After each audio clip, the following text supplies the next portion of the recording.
Force binds all things across the galaxy, connecting every living being in an invisible web of energy and destiny. But what happens when something from beyond the stars arrives? Something not born of the Force, yet powerful enough to reshape it. What if a child fell from the heavens, carrying within him the light of a dead world and the strength to challenge fate itself? Twin suns blazed over the dune sea of Tatooine, painting the endless desert in shades of copper and gold. The heat was merciless, as it always was on this forgotten world at the edge of the Outer Rim. Here, the Republic's laws meant nothing. Here, the Hutts ruled through fear and credits, and slavery was as common as sand. Shmei Skywalker knew this truth better than most. She walked the narrow streets of Mos Espa with her head down, a basket of spare parts balanced on her hip. Another day of servitude to Watto, another day of dreaming of freedom she would never see. The twin suns were setting when she heard it, a sound like thunder, but wrong. Thunder didn't exist on Tatooine. There were no storms, no rain, only endless heat and the whisper of wind through the dunes. She looked up. A streak of fire tore across the darkening sky, blazing brighter than any star. It screamed overhead, trailing smoke and something else, a strange, musical hum that made her chest tighten. The object plummeted beyond the Lars moisture farm, impacting the desert with a boom that shook the ground beneath her feet. Shmei ran. She didn't know why. Every rational instinct told her to return to the slave quarters, to avoid whatever catastrophe had just fallen from the void. But something pulled her forward. Not the Force, for she had no connection to that mystical energy, but something deeper. A mother's instinct, perhaps, though she had no children of her own. The crash site glowed in the gathering darkness. A crater had been carved into the sand, molten glass cooling at its edges. At the center lay a pod of silver metal, sleek and alien, covered in symbols she couldn't read. It was no Republic ship, no separatist vessel, nothing she recognized from any world in the known galaxy. The metal was smooth, almost organic, and it pulsed with a faint, rhythmic light. Then she heard it, a cry. High-pitched, desperate, unmistakably infant. The pod's door hissed open, releasing a wave of condensation that steamed in the cooling night air. Inside, wrapped in a blanket of shimmering red and blue fabric, was a baby. His skin was pale in the dim light, his hair dark, and when his eyes opened, they glowed, briefly, brilliantly, with a luminous blue before fading to a more natural brown. Shmei reached in without hesitation. The child was warm, impossibly so, as if he carried the heat of a sun within him. He stopped crying the moment she lifted him, his small fingers grasping at her worn tunic. She looked into those eyes and saw something ancient, something powerful, something utterly lost. "The stars sent you to me," she whispered, cradling him close. "My little Cal."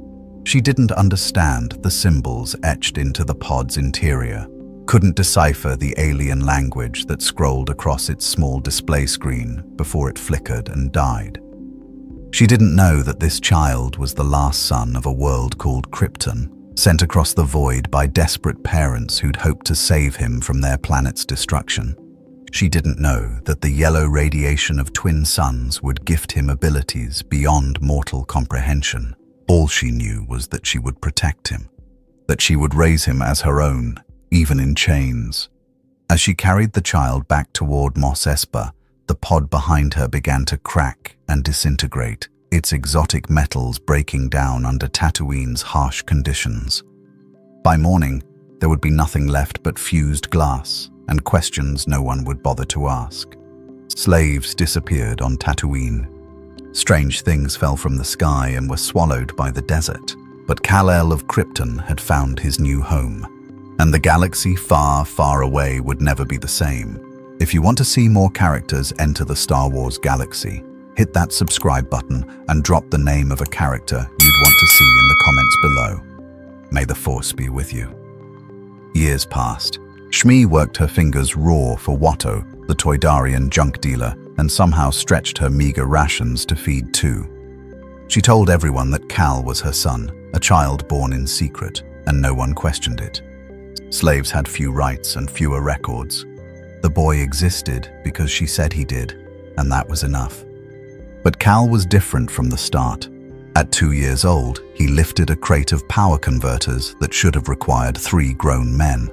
At 4, he fell from a second-story window and landed without a scratch, leaving a small crater in the packed sand. Shmei learned to hide these moments, to deflect questions, to keep her son's strangeness a secret. By the time Cal was 7, he understood what he was: different, powerful, dangerous. He learned to hold back, to pretend weakness, to move through the world as if he were made of flesh and bone like everyone else. But at night, when Shmei was asleep, he would slip out into the desert and run, faster than any speeder, faster than thought, and for those brief moments, he felt free. The Force whispered through Tatooine's wastes, but it did not touch him. Kal-El was something else entirely, something new, something that would soon draw the attention of those who served the Force and those who sought to corrupt it.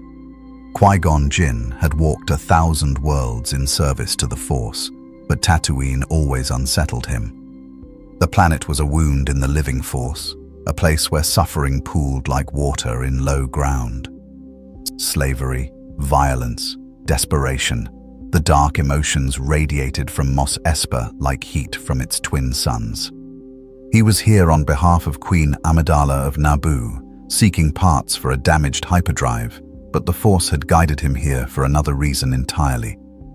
He felt it the moment he stepped into Watto's junk shop, a presence unlike anything he'd encountered in decades of Jedi service. Not dark, not light, but vast, immense, like standing at the edge of a star and feeling its gravity pull at your very essence. The source was a boy, perhaps 12 years old, lean and tan from desert life, working at a cluttered bench in the corner. His hands moved with precision as he assembled a protocol droid's vocabulator, but Qui-Gon wasn't watching the boy's hands. He was watching the tools. They hovered. Subtly, almost imperceptibly, but they hovered, wrenches and microspanners floating a millimeter above the workbench, drifting toward the boy's hands before he touched them. No midi-chlorian signature explained it. No Force technique. Qui-Gon recognized could account for it. "You're staring at my son," Shmei said quietly, appearing at his elbow. Her voice carried a mother's warning. "Your son is remarkable," Qui-Gon replied carefully. "I sense something extraordinary about him. Cal is just a boy." But her eyes said otherwise. They said, "I know what he is, and I will die before I let you take him." Watto fluttered down from his counting station, wings buzzing irritably. "You want parts or philosophy, Jedi? Credits talk, wisdom walks." Qui-Gon purchased what he needed, but he couldn't leave. The Force, or something beyond it, demanded he stay. "Perhaps the boy could assist us. We need someone who understands the local racing circuits. I'm willing to pay." Shmei's jaw tightened, but Cal looked up from his work, eyes bright with curiosity. "I can help," he said simply. That evening, Qui-Gon tested his suspicions. In the privacy of the quarters Shmei had reluctantly allowed them to use, he activated a training remote, a small spherical droid that fired harmless stun bolts. "A Jedi's reflexes are augmented by the Force," he explained to Cal. "We can sense danger before it arrives. Try to avoid the bolts." The remote fired. Cal didn't dodge. The bolt struck his shoulder and dissipated like water on hot metal. The boy blinked, surprised but unhurt. "Perhaps the setting was too low," Qui-Gon murmured, adjusting it to full power, enough to knock a grown man unconscious. The remote fired again, this time 3 bolts in rapid succession. Cal moved, but not the way a Force-sensitive would move. He was simply there, and then there, his body a blur between positions. One bolt struck his chest and accomplished nothing. He caught the second bolt in his hand, caught it, the energy crackling and dying between his fingers. Qui-Gon deactivated the remote, his heart racing. "How did you do that?" "I don't know," Cal admitted, staring at his palm where faint scorch marks were already fading. "I've always been able to do things, strong things, fast things. Mother says I should hide it." "Your mother is wise." Qui-Gon knelt to the boy's level. "Cal, have you ever heard of the Force? The Jedi energy field. It's in stories. It connects all living things. Those with high concentrations of midi-chlorians can sense it, use it." He pulled out a small medical scanner, gesturing for permission. Cal offered his hand, and Qui-Gon pricked his finger, collecting a blood sample. The scanner's display flickered. Normal range, 2,500 midi-chlorians per cell. Anakin Skywalker, the boy Qui-Gon would discover in another timeline, would register over 20,000. The scanner in Qui-Gon's hand read Cal's count and displayed error, sample contaminated, retest recommended. He tested again. Same result. This is impossible." "What is?" Cal leaned in, curious. "You have midi-chlorians, but they're not behaving as they should. It's as if they exist in your cells, but exert no influence over you. You're not connected to the Force, Cal. You're something else entirely." Qui-Gon stood, pacing. "Where did you come from? Who were your birth parents?" Shmei appeared in the doorway, her expression hard. "I found him in the desert when he was an infant. A crashed pod from the stars. That's all I know, and all he needs to know." "A pod?" Qui-Gon's mind raced. "Not a Republic vessel?" "Nothing I recognized. It disintegrated within hours." She crossed her arms. "He's my son. Whatever he is, wherever he came from, he belongs here with me." Qui-Gon studied the woman, her fierce protectiveness, her evident love. Then he looked at Cal, who watched them both with eyes far too old for his apparent age. The boy understood.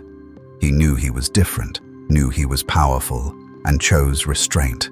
That alone spoke volumes. "The Jedi Council would want to train him," Qui-Gon said carefully. "Power without guidance can become dangerous. Power without compassion is worse," Shmei countered. "Your Jedi take children from their families, teach them to abandon attachment. Cal knows love. He knows sacrifice. Those lessons matter more than any Force technique." Before Qui-Gon could respond, the door exploded inward. 3 Tusken raiders stormed through, weapons raised, gaffy sticks crackling with Geonosis edges, ancient but effective. They'd tracked the Jedi's party, seeking to steal supplies or take slaves. A common enough danger on Tatooine. The first raider swung at Qui-Gon. The Jedi's lightsaber ignited in a flash of green, parrying the blow. The second lunged at Shmei. She screamed.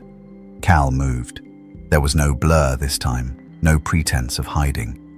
One moment he stood across the room, the next he was between his mother and the raider. The gaffy stick descended toward his skull with enough force to shatter bone. It connected with a sound like metal striking stone, and the weapon shattered instead. The raider stumbled back, confused. Cal grabbed him by the chest armor and lifted, one-handed, effortless, then threw him through the doorway with such force that the Tusken sailed 15 meters before crashing into a sand dune, unconscious but alive. The third raider fired a cycler rifle at point-blank range. The slug struck Cal in the shoulder, flattened against his skin, and fell harmlessly to the floor. The boy's eyes narrowed, and for just an instant, they glowed red. Qui-Gon felt heat wash over the room. 2 beams of crimson light, impossibly thin, impossibly hot, lanced from Cal's eyes and struck the rifle, melting it into slag. The raider dropped the weapon and fled, followed closely by his companion who'd witnessed the impossible. Silence fell. Cal's eyes returned to normal brown. He looked at his hands, then at Qui-Gon, shame and fear warring across his young face. "I'm sorry, I didn't mean to. I just wanted to protect her." Qui-Gon extinguished his lightsaber slowly. His hands trembled slightly, not from fear, but from awe. "That wasn't the Force." "No," Cal whispered. "It's me. Just me." The Jedi Master approached carefully, placing a hand on the boy's shoulder. The warmth radiating from him was incredible. like standing too close to a reactor core. The Force moves through all living things but you. He paused, choosing his words. You are your own force of nature, Cal, a power unto yourself. Shmei pulled her son into a tight embrace, her eyes wet. This is why we hide. This is why he can't leave. But Qui-Gon shook his head slowly, his decision already made. This is exactly why he must. The galaxy is vast and dangerous, Shmei. If the Hutts discover what Cal can do, they'll never let him go. If the Sith discover him... He didn't finish that thought. He needs training. Not in the Force, but in control, in purpose. The Jedi can offer that. And what do you want, Cal? Shmei asked, pulling back to look at her son. You're old enough to choose. The boy looked between them. His mother, who'd given him everything, and the Jedi who offered a path beyond the desert. I want to help people, he said finally. Like you helped me, Mother. I want to make things better. Qui-Gon nodded. Train with us. Learn what you're capable of and what you should become. Outside, the twin suns set over Tatooine, casting long shadows across the sand. In the growing darkness, a legend was being born, not of prophecy or midi-chlorians, but of choice. The choice of a boy who could break worlds, who instead chose to protect them. The Jedi Temple rose like a mountain of ancient stone and crystalline spires, a monument to 10,000 years of tradition. Cal stood at its base, craning his neck to see the top, and felt impossibly small. Tatooine had been vast in its emptiness. Coruscant was vast in its fullness, endless towers stretching into clouds, billions of beings moving through aerial traffic lanes, the hum of civilization so loud it drowned out thought. Overwhelming, isn't it? Qui-Gon placed a reassuring hand on his shoulder. You'll adjust. The Force is strong here. I don't feel it, Cal admitted.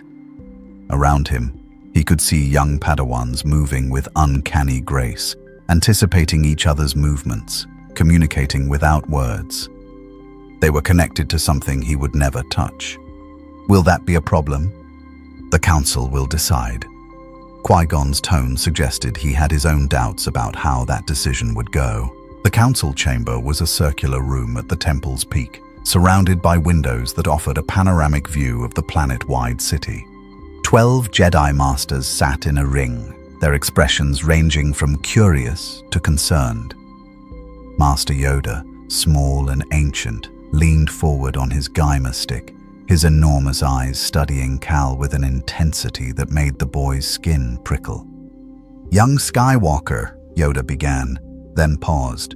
Skywalker, you call yourself, yes? Though born, you were not of Shmei Skywalker. She's my mother, in every way that matters, Cal said firmly. He'd promised himself he wouldn't be intimidated, wouldn't bow to authority that hadn't earned his respect.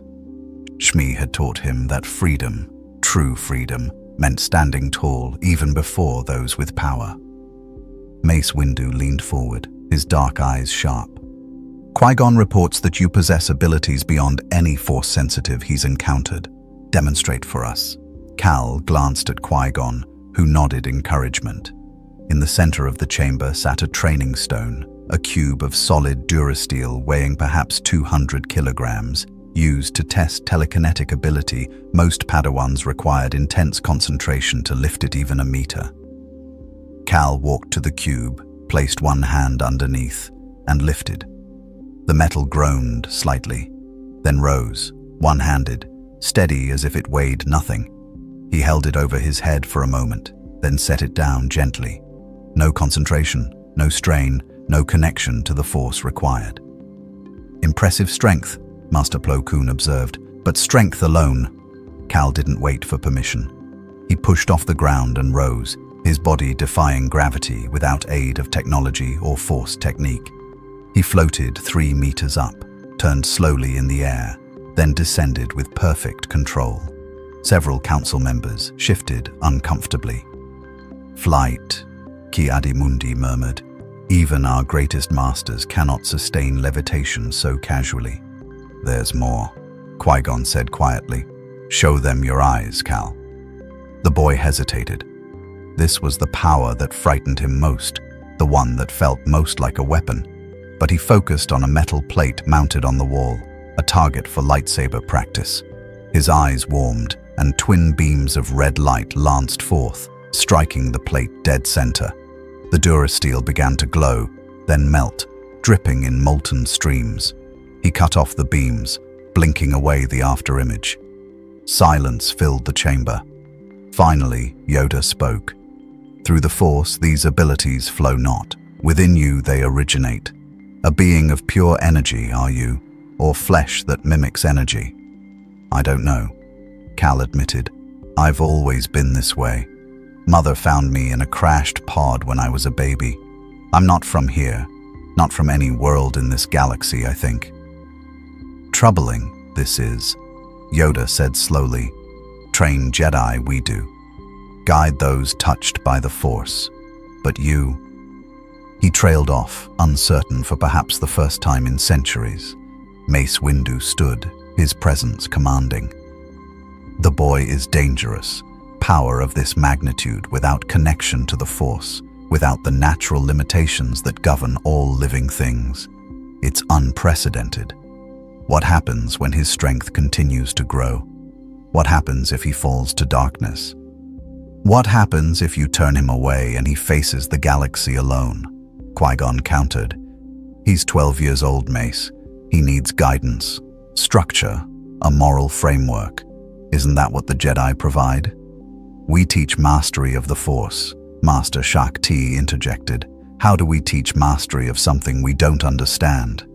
Teach him as you would any Padawan, Qui-Gon urged. Philosophy, ethics, combat discipline, meditation. The techniques may differ, but the principles remain the same. The council members exchanged glances, communicating through the Force in ways Cal couldn't perceive. He stood in the center of their circle, feeling the weight of their judgment, and thought of his mother Shmei had let him go because she believed he could do good in the galaxy. He wouldn't disappoint her. I know I'm different, Cal said, his voice steady. I know I don't fit into your traditions, but I want to help people. I want to stop suffering where I can. If you teach me how to do that wisely, I'll listen. If you send me away, I'll try to do it anyway, and probably make mistakes. He met Yoda's eyes directly. Wouldn't you rather guide me than fear me? Yoda's ears twitched, amusement perhaps, or approval. Wisdom beyond your years you show. Very well. Train you, we shall. But Qui-Gon Jinn, your responsibility he becomes. Success or failure, on you it falls. Qui-Gon bowed deeply. I accept, Master. One condition, Mace added, his tone stern. You will wear a force suppression collar during meditation sessions, not to limit your abilities, but so we can monitor your emotional state without interference from your unique energy signature. If we sense darkness taking root, this experiment ends immediately. Cal wanted to argue, wanted to say that collars reminded him of slavery, but Qui-Gon caught his eye and gave a small shake of his head.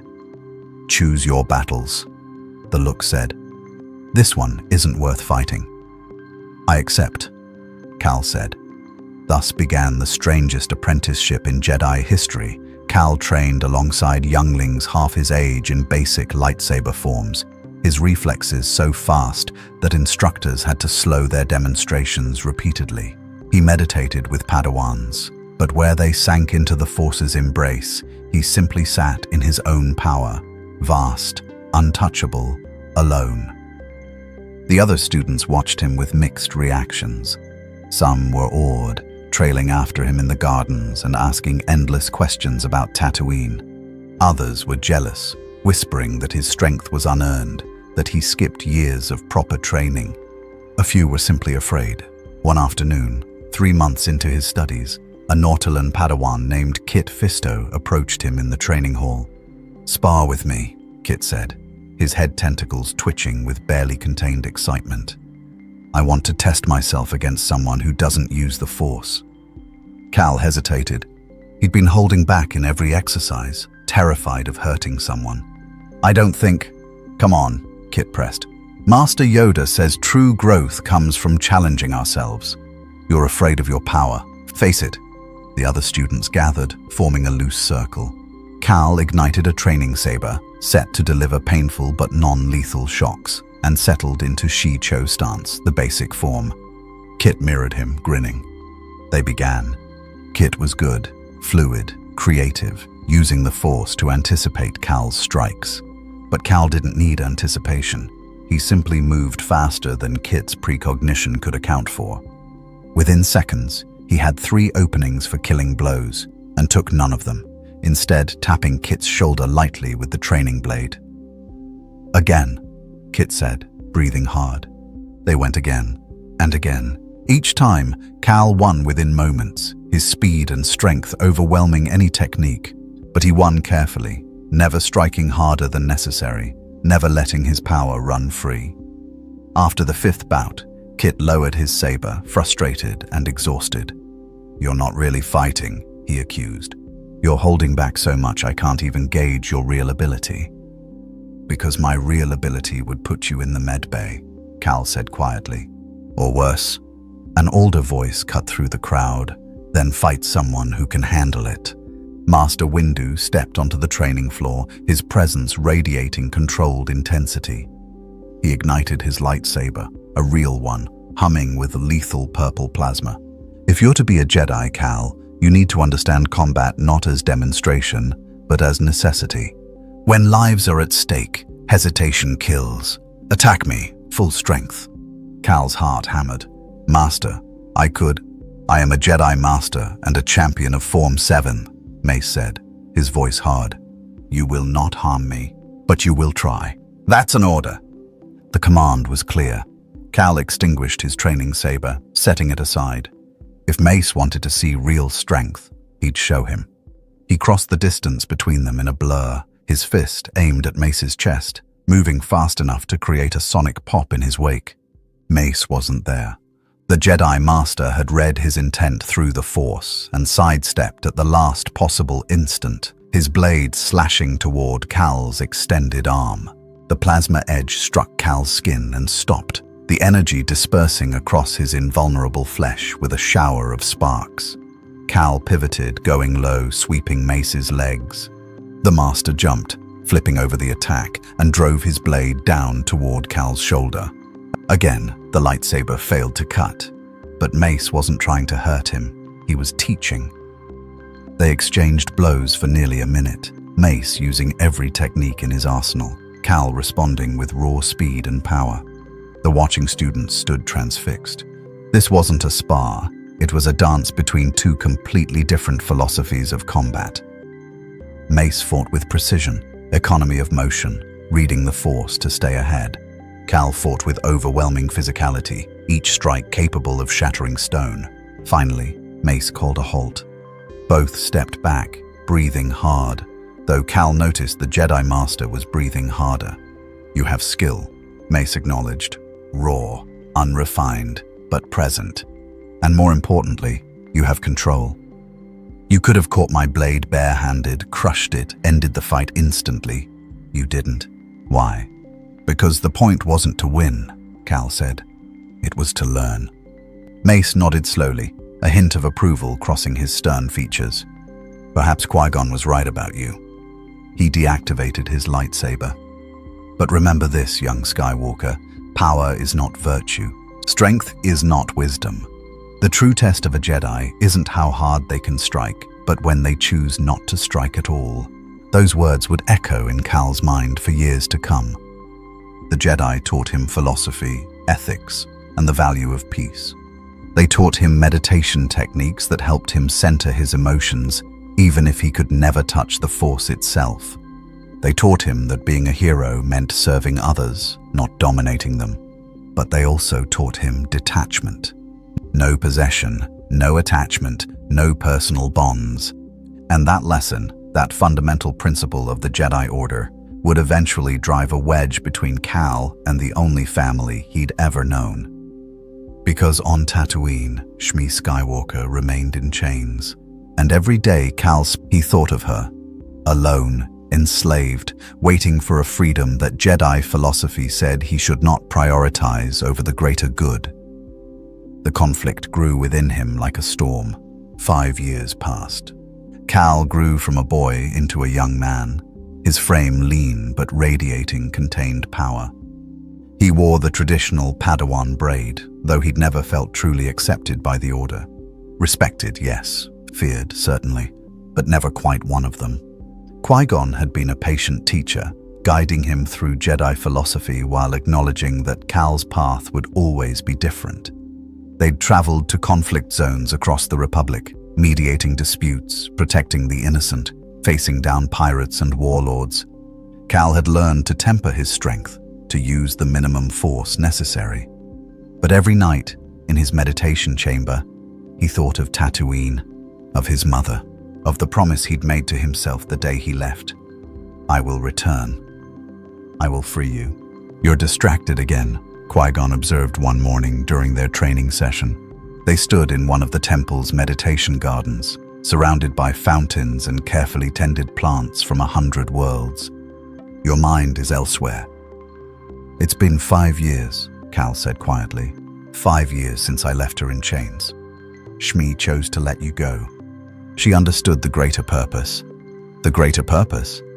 Cal's voice rose slightly, his control slipping. The fountain beside them trembled, water rippling in response to his agitation. I can lift starships. I can move faster than speeder bikes. I can see through walls and hear conversations from kilometers away. And I use all that power to negotiate trade disputes while my mother serves a Toydarian junk dealer. Qui-Gon's expression remained calm, but his eyes held sympathy. The Jedi Code teaches us that personal attachments cloud judgment, if you act from attachment rather than compassion. She's my mother, Cal interrupted. She raised me, protected me, gave up everything so I could have this life. How is remembering that a weakness? Because attachment leads to fear of loss. And fear. I don't have a dark side to fall to, Cal said firmly. The Force doesn't govern me. Your rules about attachment, maybe they don't apply to me the same way. Qui-Gon opened his mouth to respond, but an alarm resonated through the temple, a deep, thrumming tone that meant urgent summons. They exchanged glances and ran for the council chamber. The holographic display showed a Naboo cruiser under attack by Trade Federation battleships. Queen Amidala's voice crackled through static. Blockade is illegal. Humanitarian crisis, requesting immediate Jedi intervention. Mace Windu silenced the transmission. The Trade Federation has blockaded Naboo. The Supreme Chancellor requests we investigate. Qui-Gon, you and your Padawan will accompany the ambassadors. Cal should have felt excited. His first major mission. Instead, he felt hollow. Another crisis that would delay his return to Tatooine, but he bowed alongside Qui-Gon. Yes, Master Windu. The mission to Naboo went catastrophically wrong. Assassination attempts, escape to the planet's surface, rescue of Queen Amidala, and finally, a damaged hyperdrive that forced them to land on Tatooine for repairs. When their ship settled into Mos Espa's docking bay, when Cal felt twin suns on his face again, something inside him crystallized. I'm going to see my mother, he told Qui-Gon as they disembarked. Cal, we don't have time. The Queen's safety. Then you handle the negotiations. I'll be back within the hour. Qui-Gon caught his arm. The attachment blinds you. No. Cal gently removed Qui-Gon's hand. It reminds me why I have this power. Not to serve Republic politics, to protect the people I love. He found Watto's shop unchanged.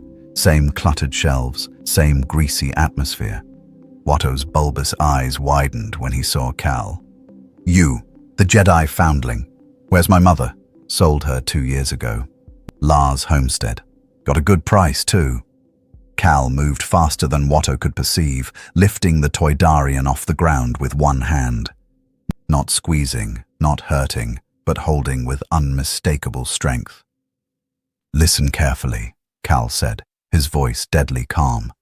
Every slave you own is free as of now. File the emancipation documents today. Never own another sentient being. Understand? Watto thrashed weakly. You can't. This is illegal. The Hutts. Cal's eyes began to glow faintly. I could end you right now, but I'm giving you a choice. Free them or face me. Free! I'll free them. Cal set him down. If anything happens to those former slaves, I'll know, and I'll return. The Lars homestead sat at the dune sea's edge, moisture vaporators standing like sentinels. Cal approached slowly, his heart hammering. The door opened. Shmei stood there, older, grey-streaked hair, but somehow lighter. No slave collar, simple, clean clothes. Free, Cal, she whispered. He crossed the distance and pulled her into an embrace.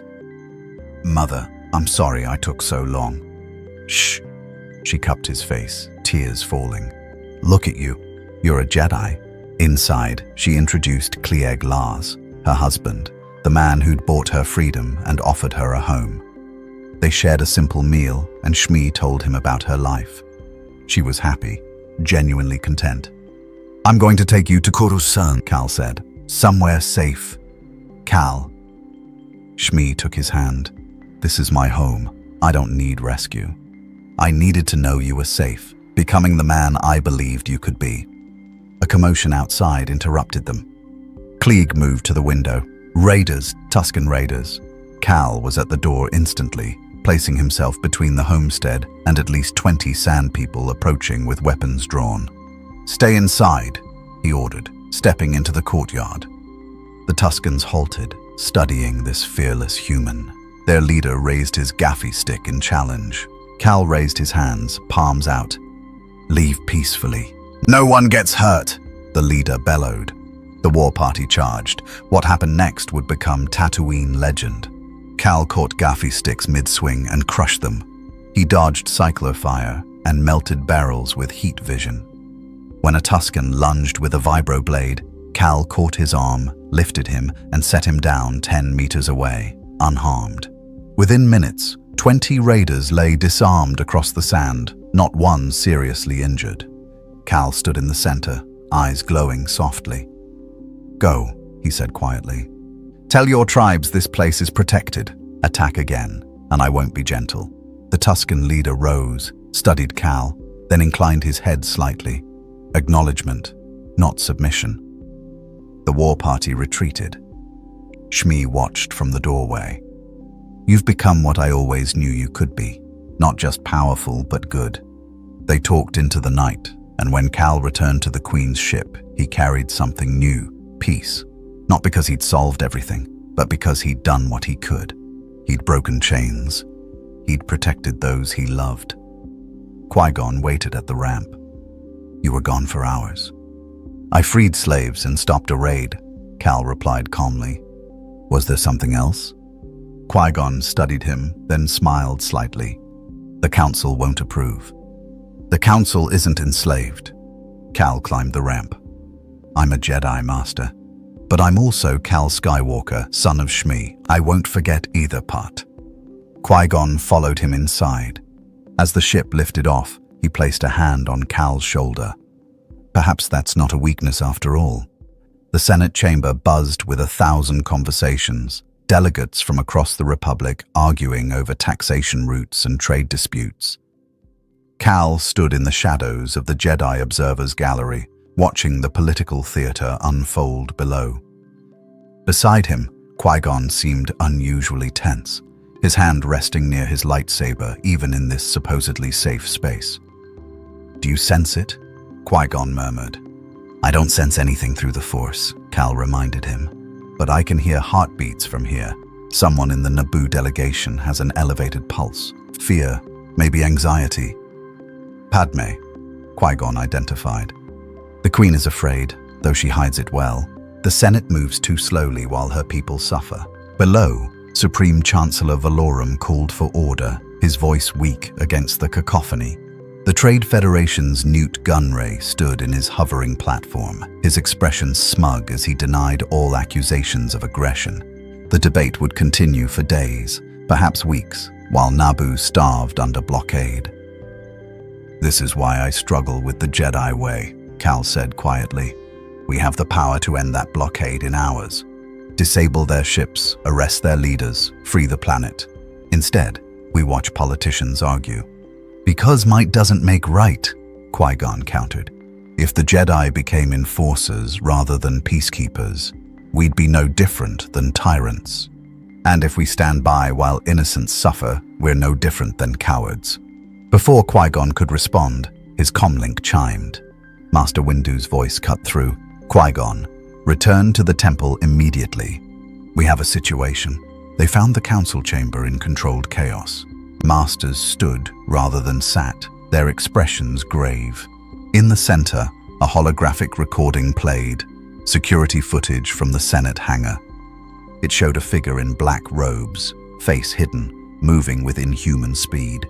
In his hand, a red lightsaber blazed. A Sith, Mace Windu said flatly. He attacked Senator Palpatine's security detail 3 hours ago, killing 2 guards before vanishing into the lower levels. Cal leaned forward, studying the footage with enhanced vision. The figure's movements were precise, economical, trained. But more than that, he moved with purpose. This wasn't random violence. What was Palpatine doing in that hangar? Meeting with Naboo delegation, Ki-Adi-Mundi supplied. Though why a Sith would target him specifically? Or protect him? Cal interrupted. Look at the attack pattern. The guards were advancing on something. The Sith eliminated them, then withdrew. That's not assassination, that's extraction. Yoda's ears twitched. Interesting observation, but speculation, it remains. The Sith have been extinct for a millennium, Mace said. Their return signals something catastrophic. We're assigning teams to investigate. Qui-Gon, you and Cal will search the industrial sector. Use whatever methods necessary. As they left the temple, Qui-Gon glanced at his Padawan. You're quiet. I'm thinking. Cal's eyes scanned the skyline, piercing through permacrete and durasteel with X-ray vision, searching for anything unusual. The Sith reappeared just as the Republic faces its greatest political crisis in generations. That's not coincidence. No, Qui-Gon agreed grimly. It's strategy. They spent hours searching the lower levels, those kilometers-deep layers where sunlight never reached and civilization gave way to lawlessness. Cal's enhanced senses proved invaluable, detecting heat signatures through walls, hearing conversations from blocks away, moving through the darkness as if it were broad daylight. In a forgotten warehouse district, Cal's hearing caught something. Lightsaber training. The distinctive hum and snap of a blade cutting through air in precise forms. He signaled Qui-Gon, and they approached silently. Through the warehouse wall, Cal's X-ray vision revealed a lone figure, the same black-robed warrior from the footage, practicing Jar Kai, the dual-blade style. His red sabers wove patterns of light in the darkness, each movement flowing into the next with deadly grace. I count 1 opponent, Cal whispered, but he's skilled, very skilled. We observe only, Qui-Gon cautioned. Gather intelligence, then report to the council. They watched for several minutes as the Sith warrior completed his forms, then deactivated his lightsabers and turned directly toward their position. Even through solid walls, somehow he knew. Jedi, the Sith's voice carried through the permacrete.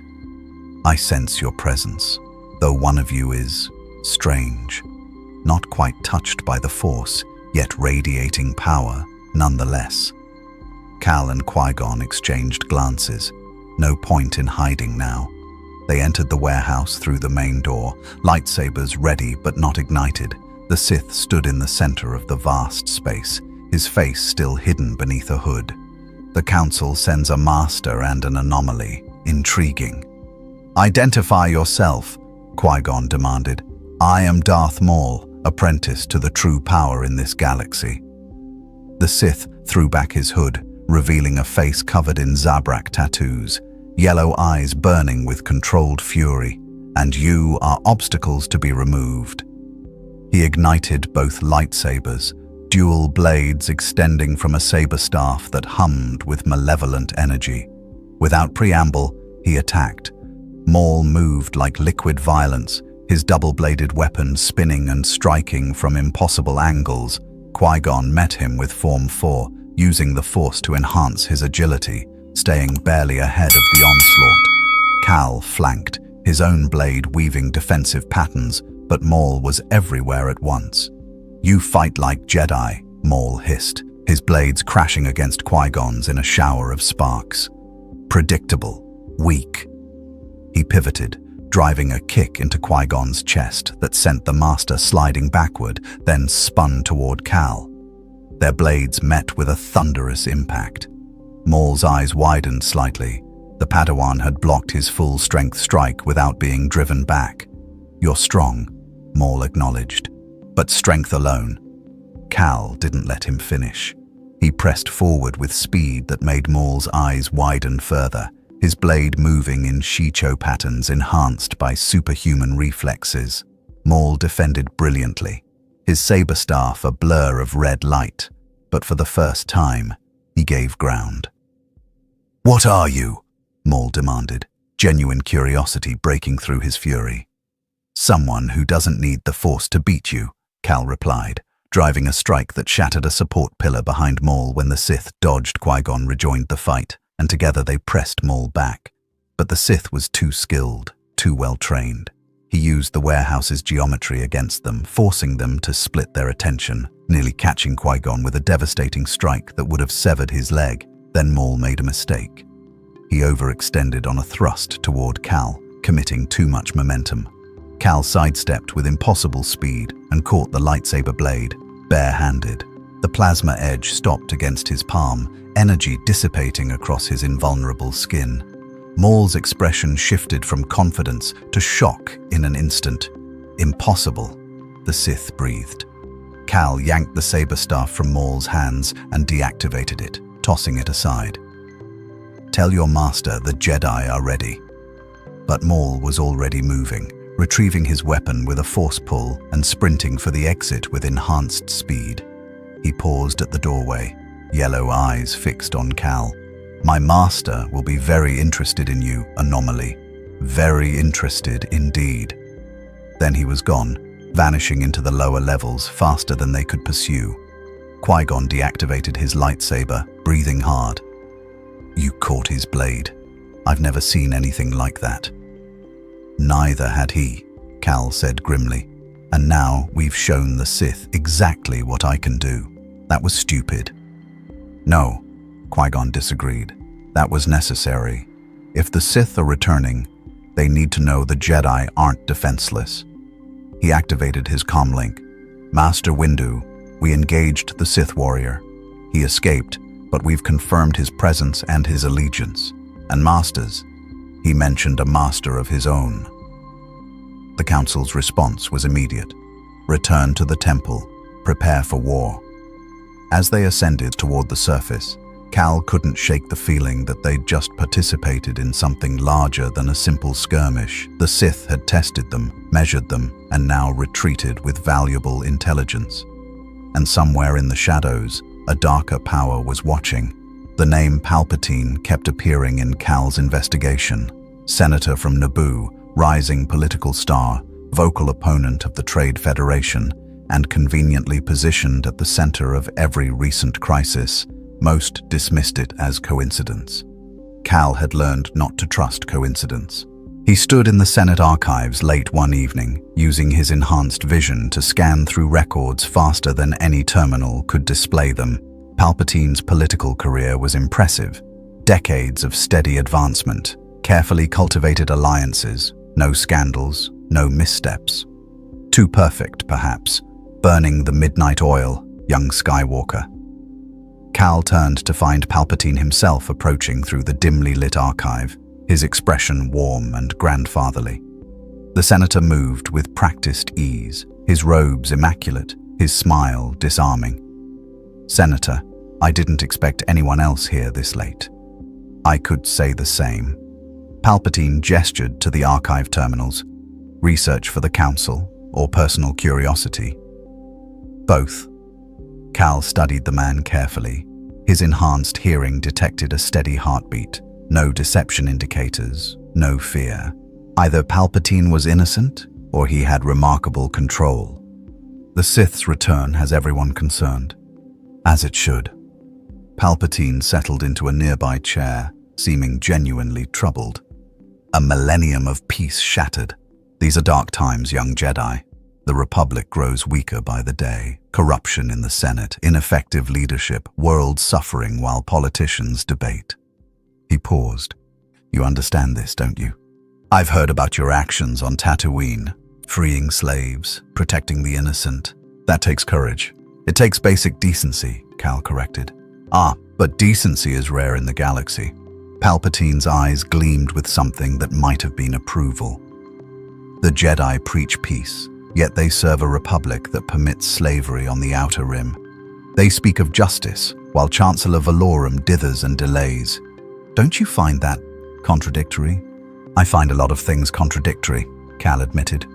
But working within flawed systems is better than tearing them down. Is it? Palpatine leaned forward slightly. What if those systems are beyond repair?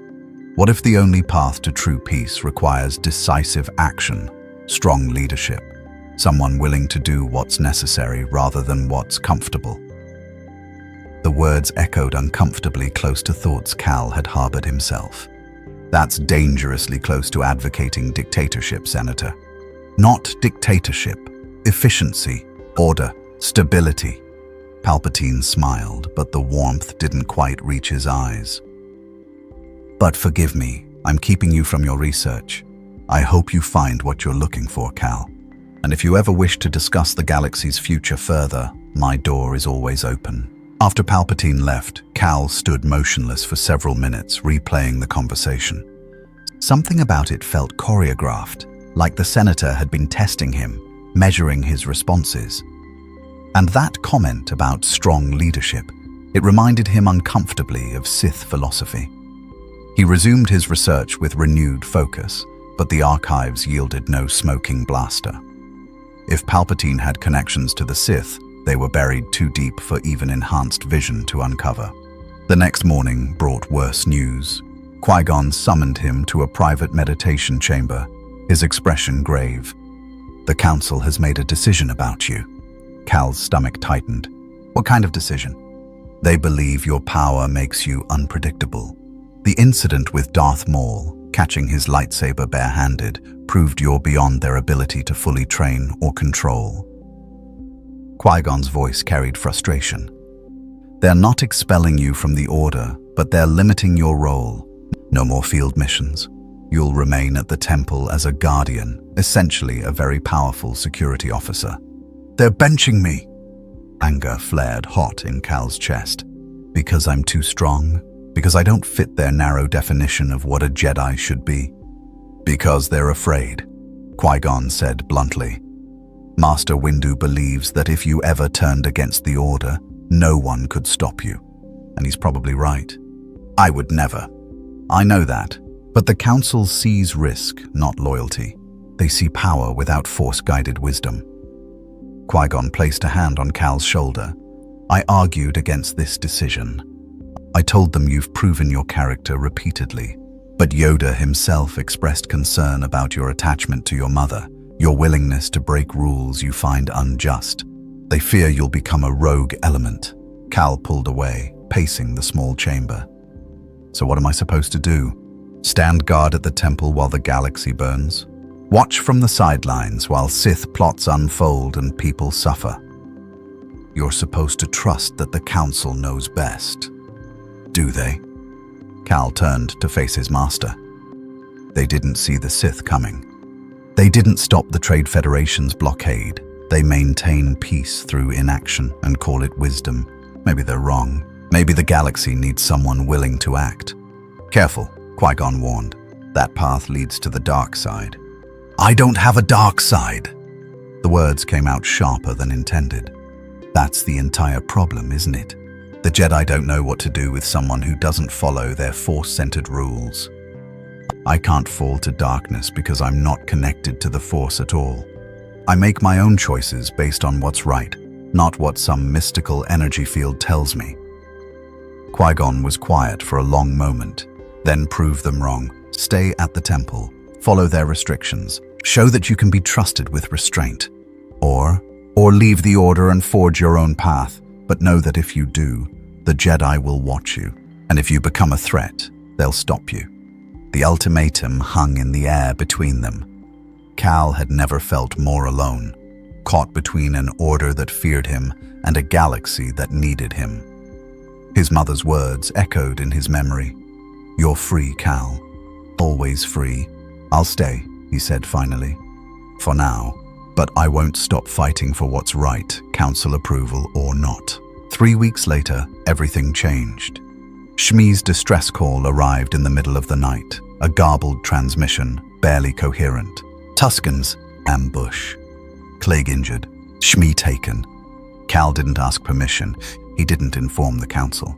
He simply left, commandeering a small Republic vessel and setting course for Tatooine at maximum speed. He arrived to find the Lars homestead in chaos. Cliegg sat in a chair, his prosthetic leg damaged, his face etched with guilt and grief. "They took her 2 days ago. I tried to track them, got as far as the Jundland wastes before they overwhelmed me. Lost men, lost her." "Where?" Cal's voice was cold, controlled, but inside, a storm raged. "A canyon about 40 kilometers north, but Cal, there were dozens of them. Even with your power. I'll bring her back." He turned to leave, then paused. "Alive, Cliegg. I'll bring her back alive." The Jundland wastes stretched before him, rocky and treacherous. Cal ran, pushing his speed to the limit, racing across sand and stone faster than any speeder. His hearing picked up distant sounds, chanting, the crackle of fires, and underneath it all, a heartbeat he'd recognize anywhere. She was alive. Weak, injured, terrified, but alive. The Tusken camp sprawled across a canyon, dozens of tents surrounding a central fire. They'd fortified their position, posted guards, prepared for retaliation. They didn't understand what was coming. Cal descended on them like a storm from the stars. He moved through the camp at impossible speed, his fists shattering weapons, his eyes blazing with heat that melted gaffi sticks before they could strike. Tuskens rushed him from all sides, and he disabled each one with precision, breaking arms instead of skulls, throwing warriors into soft sand instead of stone, stopping just short of killing. But they'd hurt his mother. They'd taken her, beaten her, left her bound in darkness for days. His control slipped. Not much, but enough. One Tusken's arm broke with more force than necessary. Another hit the canyon wall hard enough to crack ribs. Red crept into his vision, not heat vision, but rage. Then he heard her voice. "Cal, please stop." He found Shmei bound to a post in the central tent, her face bruised, her clothes torn, but her eyes clear and focused on him. Not on the Tuskens he'd scattered, but on him. "Don't," she whispered as he tore through her restraints. "Don't let anger turn you into something you're not.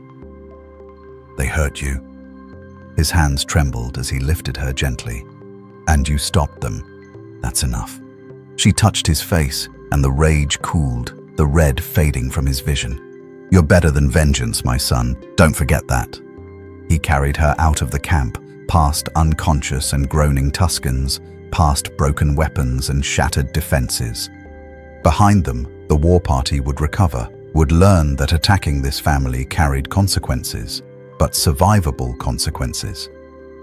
Cal had drawn a line, not in blood, but in mercy edged with power. By the time he returned Shmei to Cliegg, the Jedi Council had issued a warrant for his return.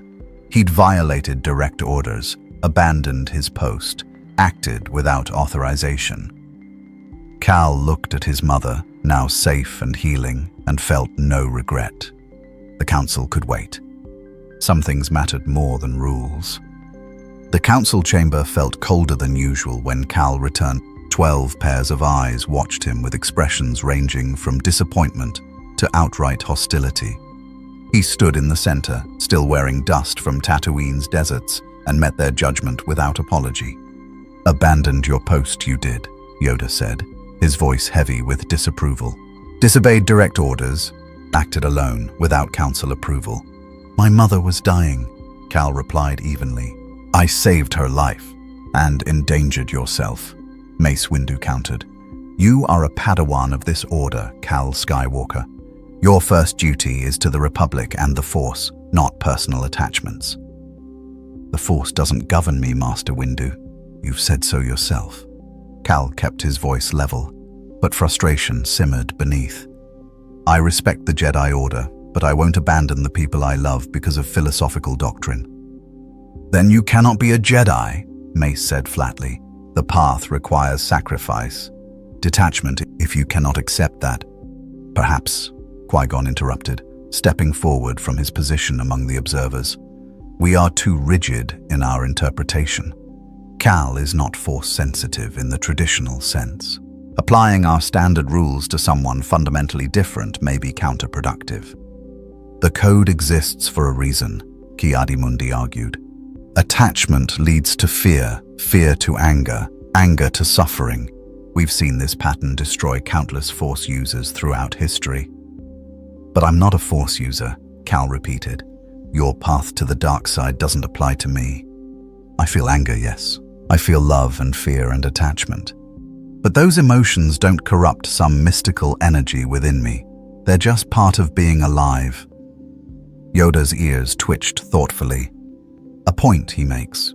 Different he is, but dangerous that difference may be. Power without the Force's balance. Unpredictable it becomes. So what happens now? Cal asked. You exile me, strip away my Padawan status. Lock me in the temple because you can't control me. The council members exchanged glances through their Force connection. Silent communication Cal could never be part of. Finally, Mace spoke. We are removing you from active Padawan training. You will remain at the temple as a consultant. Your strength may prove useful in the coming conflict with the Sith, but you will act only under direct council supervision. No independent missions, no personal initiatives. Those are our terms. And if I refuse, then you leave the Order entirely, Mace said, and the Jedi will monitor you as a potential threat. Cal looked to Qui-Gon, hoping for support, but his master's expression was conflicted. The Jedi Master believed in him, but couldn't openly defy the Council. No one could. I understand, Cal said quietly. I'll accept your terms. For now. For now, Mace's eyes narrowed. The galaxy is changing, Masters. You feel it too. The Sith's return, political instability, war brewing in the shadows. When the real crisis comes, your restrictions won't matter. People will need help, and I'll provide it, with your permission or without it. He turned and walked out before they could respond, leaving the council in tense silence. The following months were agony. Cal remained at the temple, training younglings in basic combat forms, standing guard during diplomatic visits, performing menial tasks that wasted his abilities. He watched through temple windows as Republic cruisers departed for conflict zones, carrying Jedi to battles he wasn't allowed to fight. Word reached him of escalating tensions. The Trade Federation had allied with other corporate interests, forming something called the Separatist Alliance. Thousands of systems threatened secession from the Republic.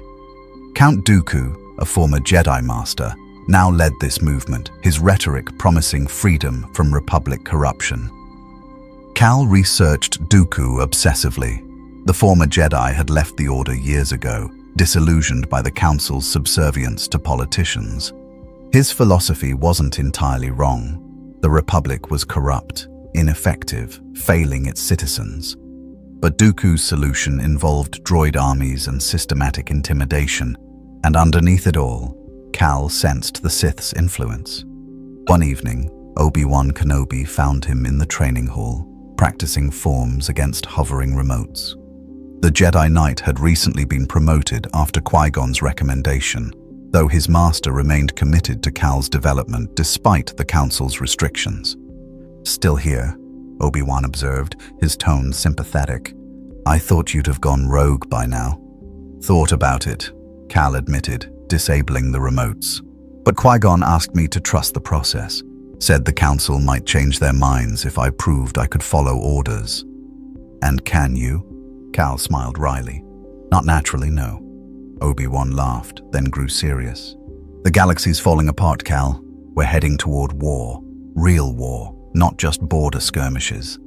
The Senate is deadlocked, the Chancellor is ineffective, and the Separatists grow stronger daily. The Order will need every capable warrior, including the one they benched. Especially him. Obi-Wan placed a hand on Cal's shoulder. When the fighting starts, and it will start, the Council's bureaucratic concerns will matter less than survival. Be ready. The war came faster than anyone expected. It began on Geonosis, an industrial world in the Outer Rim. Obi-Wan had been captured investigating separatist activities, and Anakin Skywalker, a talented young Padawan Cal had met briefly, rushed to rescue him alongside Senator Amidala. The situation deteriorated rapidly, forcing the Republic to deploy its secret clone army, an army no one knew existed until Chancellor Palpatine revealed it. The Battle of Geonosis became the Clone Wars' opening salvo. He stood in the temple's comm center as reports flooded in. Jedi casualties mounting, clone troopers dying by the thousands, separatist forces retreating but intact. Master Windu led the assault, his skills legendary, but even he couldn't be everywhere. The Republic won, technically, but the cost was staggering. When the survivors returned, Cal saw the truth in their exhausted faces. This wasn't a battle. It was the beginning of catastrophe. Qui-Gon found him that night on one of the temple's meditation balconies. "You're angry," the Master observed. "I could have helped. I could have saved lives. Perhaps, or perhaps your presence would have escalated things further." Qui-Gon sighed. "The Council fears you, Cal, because you represent something they can't understand or control. But fear is not wisdom. I've told them this, repeatedly. Did they listen?" Yoda is reconsidering. The war changed calculations. We need every capable warrior now, but Mace remains opposed, and his voice carries weight. Qui-Gon turned to face him. "I'm being deployed to the Outer Rim tomorrow. A separatist staging ground needs disrupting. Come with me." "The Council will object strenuously," Qui-Gon finished. "But I'm invoking my right as a Council member to choose my own team. They can discipline me later. Right now, people need help, and I'm not leaving our best asset sitting in the temple." Relief and gratitude flooded through Cal. "Thank you, Master. Thank me by proving them wrong. Show the Council that power and wisdom can coexist." The mission took them to Ryloth, a world under separatist occupation. The Twi'lek population suffered under droid rule, their resources stripped, their people enslaved. Republic intelligence suggested a key separatist commander operated from the capital city's fortress. Cal and Qui-Gon inserted via stealth transport, landing in the mountains outside the city. The terrain reminded Cal of Tatooine, harsh, unforgiving, beautiful in its desolation. "Our objective is reconnaissance only," Qui-Gon instructed as they hiked toward the city. "Identify the commander, assess their defenses, report back to Republic Command. No heroics, no independent action." "Understood," Cal agreed. Though privately, he suspected reconnaissance wouldn't be enough. They infiltrated the city at night, moving through shadows and abandoned districts. Cal's enhanced vision picked out droid patrols blocks away, allowing them to avoid detection. But as they approached the fortress, he heard something that made him stop cold. Screaming. Children's voices, terrified and in pain. "Cal, wait!" Qui-Gon began, but his Padawan was already moving. Cal traced the sounds to a processing facility adjacent to the fortress. Through the walls, his X-ray vision revealed dozens of Twi'lek children being sorted and catalogued, prepared for transport off-world slavers. The Separatists weren't just occupying Ryloth, they were harvesting its population. "We have to stop this," Cal said. Our orders were reconnaissance. Consider this reconnoitering their slave operation." Cal's eyes began to glow faintly. "Those are children, Master. I'm not walking away." Qui-Gon studied him for a long moment, then ignited his lightsaber. "Then we do this together. and quickly. They hit the facility like a storm. Cal moved through the walls, literally smashing through permacrete barriers, while Qui-Gon entered through the main entrance. Battle droids turned to engage, but they were designed to fight soldiers, not a force of nature. Cal tore through their ranks, his fists crushing droid chassis, his heat vision slicing through armor and weapons. Qui-Gon fought with elegant precision, his green blade a blur of defensive excellence. Within minutes, 50 droids lay in sparking ruins. The Twi'lek children huddled in terror until Cal knelt before them, making himself small and non-threatening. "You're safe now, we're taking you home." As they evacuated the children through Ryloth's underground tunnels, leading them to freedom, Cal felt something crystallize within him. The Council could debate philosophy and fear his power, but these children didn't care about Jedi politics. They only cared that someone strong enough to help them had chosen to do so. That was the kind of Jedi, the kind of person Cal wanted to be, even if it meant walking a path the Order would never fully accept. The Clone Wars consumed the galaxy like wildfire. Within months, 1,000 star systems burned. Republic clone troopers clashed with separatist droid armies across barren moons and populous worlds alike. The Jedi, once peacekeepers, became generals leading armies into slaughter, and Cal Skywalker, despite the Council's reservations, found himself thrust into the heart of the conflict. After Ryloth, the Council couldn't justify keeping him benched. His actions had saved 300 Twi'lek children and disrupted a major slave operation. Qui-Gon's report emphasized Cal's restraint, his precision, his refusal to kill even battle droids when disabling them sufficed. Reluctantly, Mace Windu authorized limited field deployment. Limited became meaningless within weeks. Cal fought on Christophsis, holding a defensive line against 1,000 battle droids while clone troopers evacuated civilians. He fought on Felucia, cutting through the jungle to rescue a downed gunship crew. He fought above Kamino, leaping between separatist fighters in orbit. No ship, no suit, just raw power and desperate courage to disable engines before they could bombard the cloning facilities. The clones called him Superman after witnessing him catch an artillery shell mid-flight and hurl it back at the separatist cannon.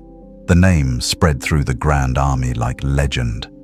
To the troopers, he wasn't a strange anomaly the Jedi feared. He was hope in armorless flesh, proof that impossible odds could be overcome. But each battle took its toll. Not physically. Cal's body healed from blaster burns and shrapnel within hours. The toll was psychological. He saw too much death, too much suffering, too many clone troopers with the same face dying for a republic that barely acknowledged their humanity. On Umbara, everything came to a head. The mission was supposed to be straightforward: capture a separatist airbase to cut off their supply lines.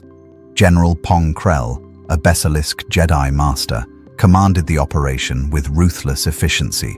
He ordered frontal assaults against fortified positions, refused to allow clone troopers tactical flexibility, and treated his men as expendable assets. Cal arrived 3 days into the campaign to find clone casualties approaching 60%. He found Commander Rex in a makeshift command post, the clone officer's armor scorched and dented around him. Exhausted troopers cleaned weapons and tended wounds with mechanical efficiency born of desperate experience. "Superman," Rex greeted him, relief evident despite his helmet, glad the Council finally sent reinforcements. "What's the situation?" Rex pulled up a tactical display. "General Krell's ordered another frontal assault at dawn. We'll take the airbase, but we'll lose another battalion doing it. These men..." He gestured to the troopers around them. "They're good soldiers. They deserve better than being thrown into a meat grinder." Cal studied the display with enhanced vision, his eyes processing tactical data faster than any computer. "There's a network of maintenance tunnels beneath the base. If we infiltrate through there..." Krell rejected that approach, said it was too slow, too cautious. Rex's voice carried barely contained frustration. He wants a demonstration of Republic strength. At what cost? He doesn't care about cost. We're just numbers to him. Cal found General Krell in the command bunker, studying holographic projections with his 4 arms crossed. The basilisk Jedi turned as Cal entered, his expression contemptuous. "Skywalker, I didn't request your presence. The Council sent me to assist." Cal approached the tactical display. "I've reviewed your battle plans, General. The frontal assault will cost hundreds of lives unnecessarily. There are alternatives.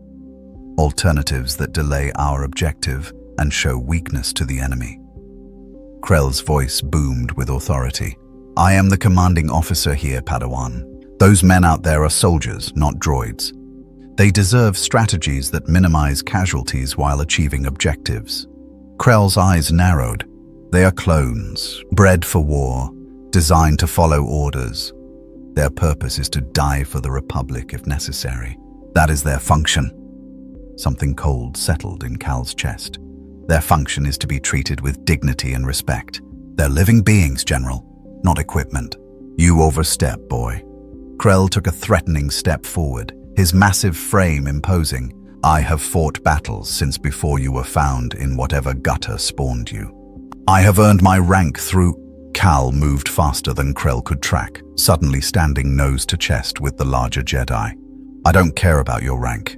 I care about those men dying for your ego. Change the plan, or I'll find someone who will." For a tense moment, they stood locked in confrontation. Then Krell smiled coldly. "You threaten a superior officer. That's treason, Skywalker. I'll have you court-martialed. Try it." Cal didn't blink. Krell's hand moved toward his lightsaber, but stopped. Even he recognized the futility of threatening someone who'd caught Darth Maul's blade bare-handed. "Get out of my command center. You're relieved of duty pending disciplinary review." Cal left, but he didn't leave Umbara. That night, he met with Rex and the other clone commanders in secret. Krell's plan is suicide. You know it, I know it. But there's another way. He laid out his strategy. While Krell launched his frontal assault, Cal would infiltrate the airbase alone through those maintenance tunnels. He'd disable the primary defenses from inside, giving the clones a fighting chance to take the base without catastrophic losses. "That's insubordination," Rex said carefully. "Krell will have you arrested, maybe executed. Let him try." Cal's eyes glowed faintly in the darkness. "Those men don't deserve to die because one general values glory over lives. Will you help me?" Rex removed his helmet, meeting Cal's eyes directly. "We follow you, sir. To hell with Krell." The assault began at dawn. Krell's frontal attack pushed forward as planned, clone troopers advancing under withering fire. But 30 seconds into the assault, the Separatist defense turrets went silent. Then their shield generators collapsed. Then their communication arrays sparked and died. Cal tore through the airbase interior like a force of nature, his enhanced speed allowing him to disable systems faster than droids could respond. When battle droids finally cornered him in the command center, he simply walked through their fire, crushed their weapons, and ripped the main computer core from its housing. The airbase fell within an hour. Clone casualties: 14 dead, 47 wounded. A fraction of Krell's projected losses. But the basilisk Jedi was not grateful. "You disobeyed direct orders!" Krell roared as clone troopers restrained Cal with binders. Not that the restraints could actually hold him. "You undermined my authority and acted independently. This is treason against the Republic." "This is saving lives," Cal countered calmly, "which should be every Jedi's priority. The Jedi Order will hear of this. You'll be expelled, imprisoned, your power neutralized." "General Krell," Rex interrupted, stepping forward. "I take full responsibility. Skywalker acted under my authorization. If there's to be a court-martial, it should be mine." "Mine as well," said Commander Cody, appearing from the ranks. "And mine," added Captain Jesse. One by one, clone officers stepped forward, each accepting responsibility for the insubordination that had saved their brothers' lives. Krell stared at them in disbelief, then at Cal, his expression twisted with rage and something else, fear, perhaps, of losing control. "You've poisoned them against proper authority," Krell hissed. "Made them question orders, think for themselves. That's not how an army functions." "Maybe it should be," Cal said quietly. The standoff ended when Mace Windu arrived via hologram, summoned by Krell's furious report. The Jedi Master listened to both sides, his expression unreadable. Finally, he spoke. "General Krell, you are relieved of command effective immediately." "Skywalker," Mace paused, "you saved lives through insubordination. The Council doesn't know whether to commend you or imprison you." "With respect, Master Windu, I don't particularly care which you choose. I'll do what's right regardless." A ghost of a smile crossed Mace's stern features. "Yes, I'm beginning to understand that." The hologram flickered. "Remain on Umbara. The 501st is yours to command until further notice." After the transmission ended, Rex approached Cal and extended his hand. "You're a strange one, sir. Not like other Jedi, but you're exactly the kind of officer this army needs." Cal shook his hand firmly. "I'm not your officer, Rex. I'm your brother in arms. Never forget that." Word of Umbara spread through the clone army faster than hyperspace travel.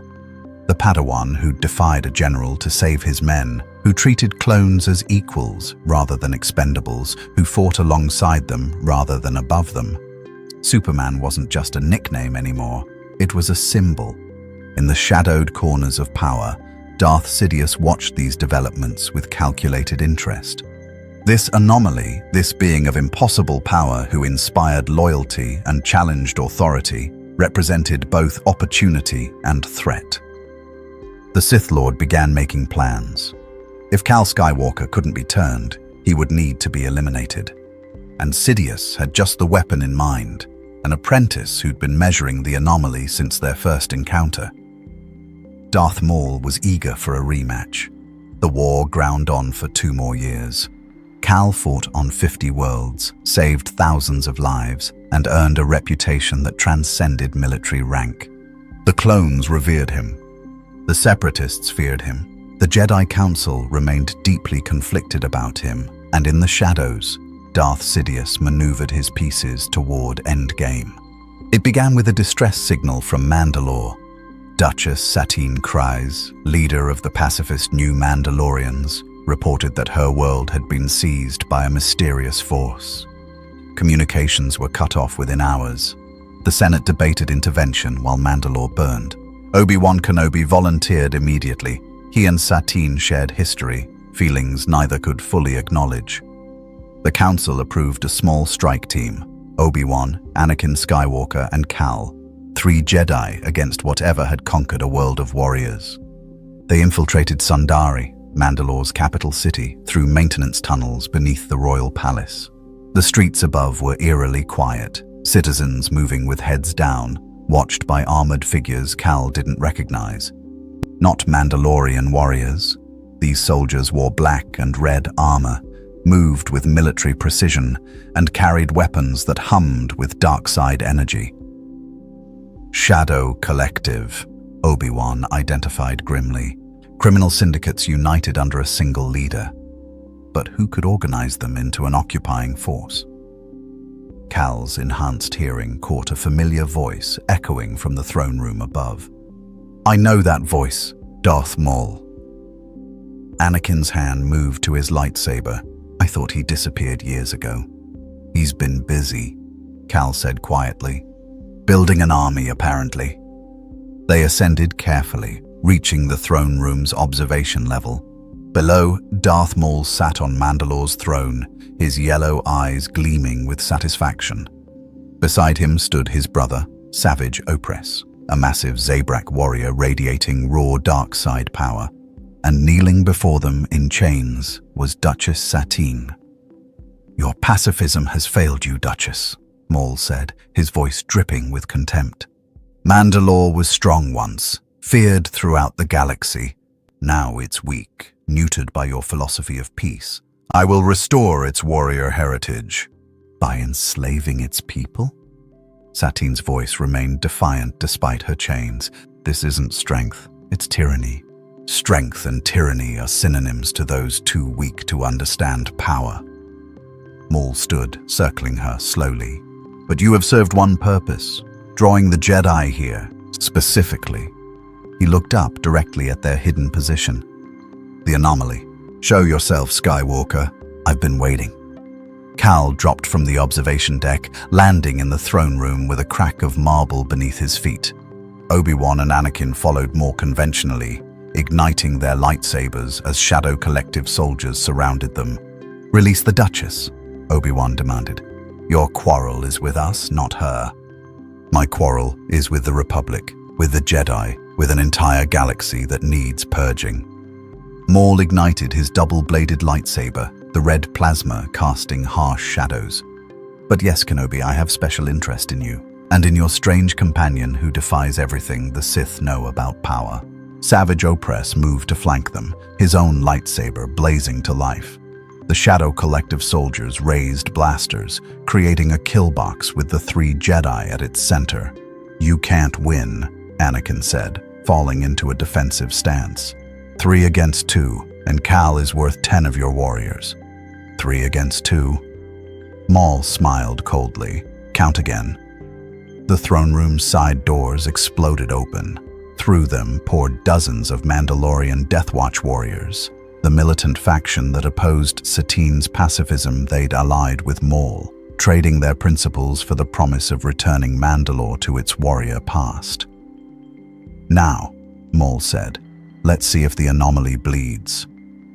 The battle erupted with savage intensity. Anakin and Obi-Wan engaged the Death Watch warriors, their lightsabers weaving defensive patterns against overwhelming numbers. Savage charged Cal like a rampaging beast, his massive frame and brutal strength making him a formidable opponent even for someone of Cal's power. But Maul fought with calculated precision. He'd studied Cal for years, analyzed every report of the anomaly's capabilities, identified potential weaknesses. He attacked not with raw force, but with strategy. His double blade struck in patterns designed to force Cal into defensive positions. When Cal caught the blade bare-handed, Maul deactivated it instantly and reactivated it inside Cal's guard, forcing him back. When Cal used heat vision, Maul deflected the beams with precisely angled lightsaber strikes, scattering the energy harmlessly. You're strong, Maul acknowledged, pressing his attack. But strength without technique is just animal fury. I have mastered every combat form. I have trained under the greatest dark side master in the galaxy. You are self-taught, undisciplined, predictable. Cal blocked a strike that would have decapitated a normal opponent, the plasma edge stopping against his invulnerable neck. I don't need forms. I just need to be faster than you. He moved with superhuman speed, his fist driving toward Maul's chest. But the Sith had anticipated it, using the Force to propel himself backward, avoiding the strike by centimeters. Cal's punch shattered the marble throne instead, reducing it to rubble. Faster, yes, Maul agreed, but speed without precision wastes energy. How long can you maintain that velocity?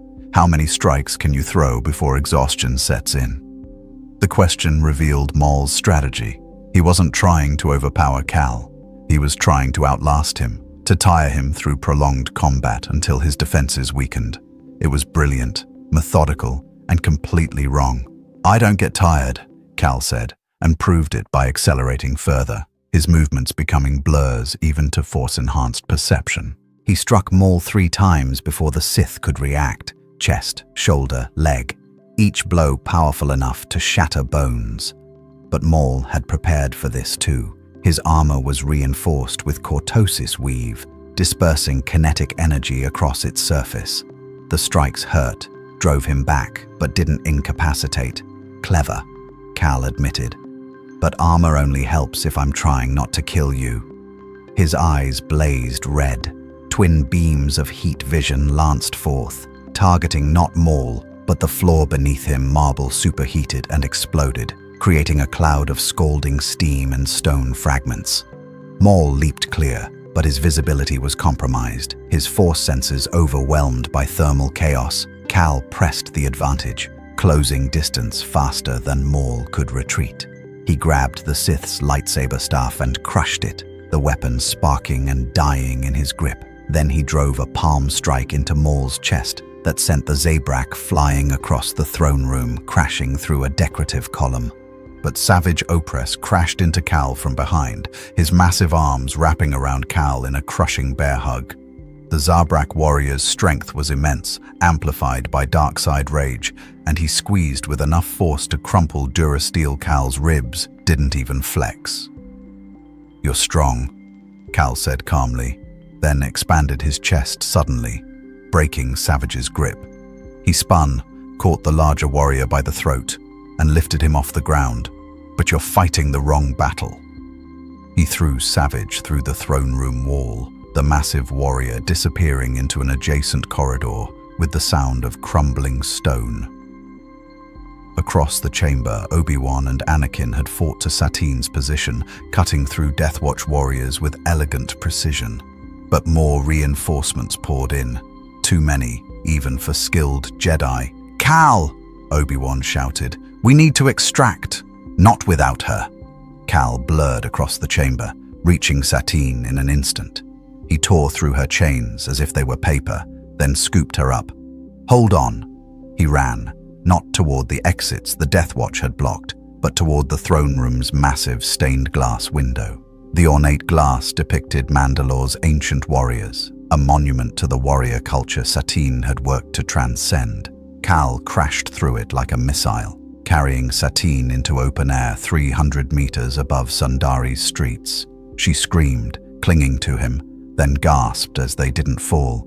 They flew. Cal had been practicing flight extensively during the war, pushing his abilities to new limits. Now he soared through Sundari's airspace, dodging blaster fire from ground positions, carrying the Duchess toward their extraction ship in the city's outskirts. Behind them, Obi-Wan and Anakin fought their way to a speeder platform, pursued by dozens of Death Watch warriors. The escape became a running battle through Sundari's streets, Jedi deflecting blaster bolts while clone troopers from their extraction team provided covering fire. They regrouped at the ship, engines already hot. As they lifted off, Mandalore's capital shrinking beneath them, Satine touched Cal's arm. "Thank you," she said quietly, "for not letting Maul use me as leverage." "No one uses people as leverage while I'm around," Cal replied. Then to Obi-Wan, "But Maul's still down there, still in control. We saved one person. The entire planet is still occupied." "The Republic will send forces," Obi-Wan said, though his tone suggested he didn't quite believe it. "Mandalore is too strategic to abandon." But Cal knew better. The Senate would debate, delay, prioritize other worlds. Mandalore would suffer under Maul's rule for months before help arrived, if it arrived at all, unless someone acted independently. That night, Cal made a decision. He recorded a message to Qui-Gon, explaining his reasoning, his choice, his understanding of the consequences. Then he stole a fighter from the hangar and set course back to Mandalore, alone. He'd tried the Jedi way, working within systems, following orders, trusting the process. But the Jedi way let tyrants thrive while bureaucrats debated. Maul had conquered a world, enslaved millions, and the Republic's response was to schedule committee meetings. Cal was done waiting for permission to do what was right. He descended on Sundari like judgment from the stars, crashing through the palace roof directly into the throne room where Maul still held court.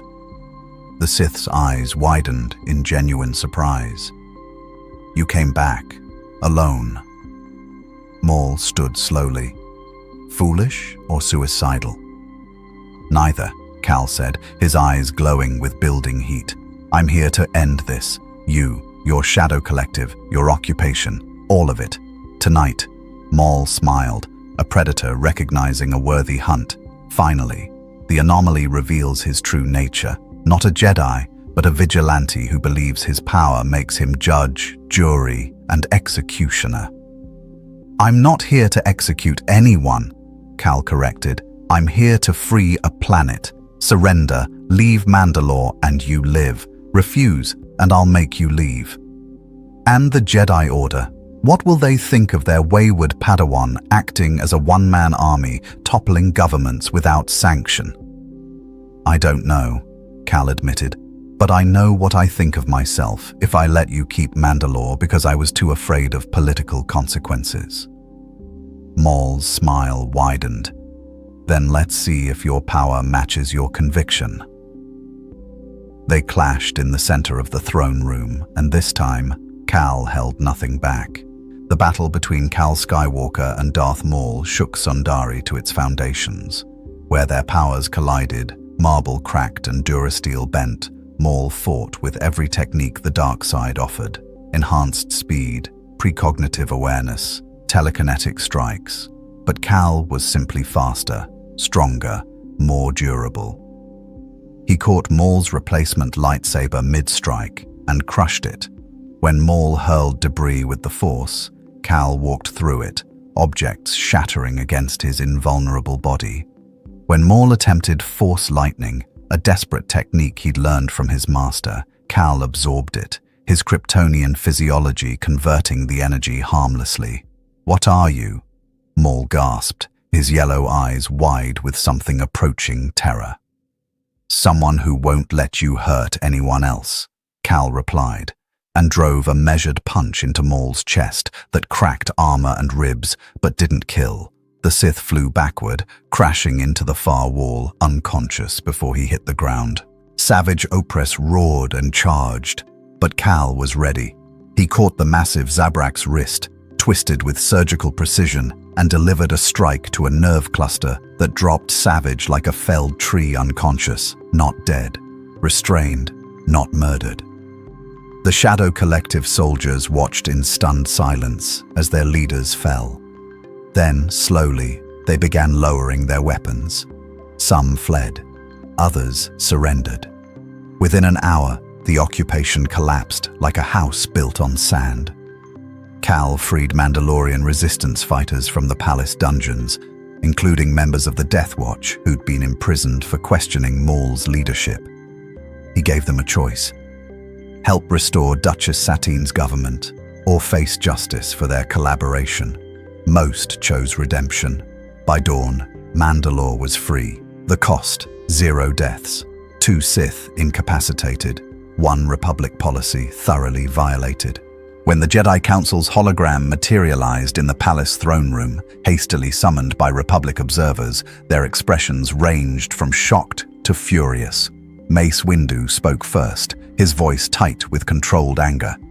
"You abandoned your post, stole Republic property, invaded a neutral world without authorization, and engaged in unsanctioned military action, Cal Skywalker. You have committed multiple counts of treason." "I freed an enslaved planet," Cal countered calmly. "Stopped 2 Sith Lords, prevented a humanitarian catastrophe. If that's treason, I'll plead guilty." "This isn't about results," Mace shot back. "It's about chain of command, about the rule of law. You acted as judge and executioner. I acted as liberator, and I didn't execute anyone. Maul and Savage are alive, ready for Republic custody." Cal gestured to where clone troopers were loading the unconscious Sith onto a transport. "I used the minimum force necessary to stop them. Isn't that what Jedi are supposed to do?" Yoda's hologram flickered forward, his ancient eyes studying Cal with unreadable depth. "Alone, you went. Trust the Order, you do not. Trust yourself too much, perhaps." "I trust myself to do what's right when the system fails," Cal said. "The Republic would have let Mandalore suffer for months while committees debated intervention. How many would have died waiting for bureaucrats to grant permission for basic morality? And if every Jedi acted on personal morality rather than collective wisdom?" Ki Adimundi challenged. "We'd have chaos. Warlords with lightsabers, each convinced their judgment supersedes law." "Maybe some laws deserve to be broken," Cal replied quietly. "Maybe systems that allow slavery, permit occupation, enable suffering. Maybe those systems need people willing to step outside them." The council members exchanged glances through their force connection. Finally, Mace spoke. "You're expelled from the Jedi Order, effective immediately. Your Padawan status is revoked. You will surrender any Republic equipment and return for formal proceedings." "No." The single word hung in the air like a physical presence. "No." Mace's voice carried dangerous edge. "You refuse a direct order from the Council. I refuse to abandon people who need help because you're afraid of what I represent." Cal met each hologram's gaze in turn.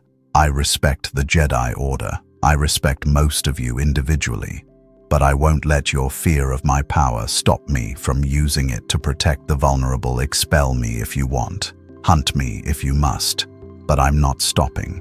Qui-Gon's hologram stepped forward, his expression pained. "Cal, please, don't throw away everything we've built together. The Order can change, can adapt." "Can it?" Cal turned to his former master.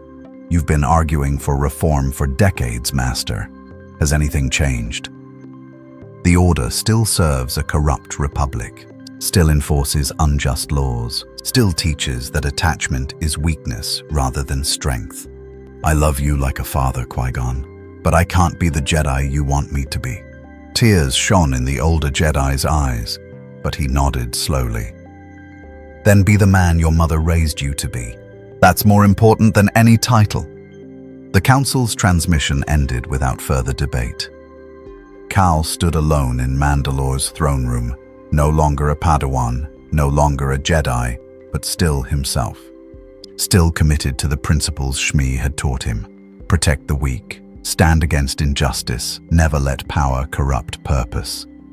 Word of his expulsion spread across the galaxy within hours. The clone troopers heard it first, and their response surprised the Republic leadership. Entire battalions requested transfer to independent operations, a euphemism for working alongside the now rogue Cal Skywalker. The 501st threatened mutiny when ordered to apprehend him. "He's one of us," Captain Rex told his Jedi general flatly.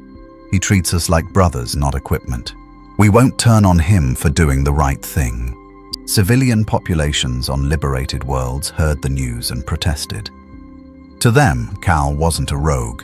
He was a hero who'd saved their lives while the Republic debated.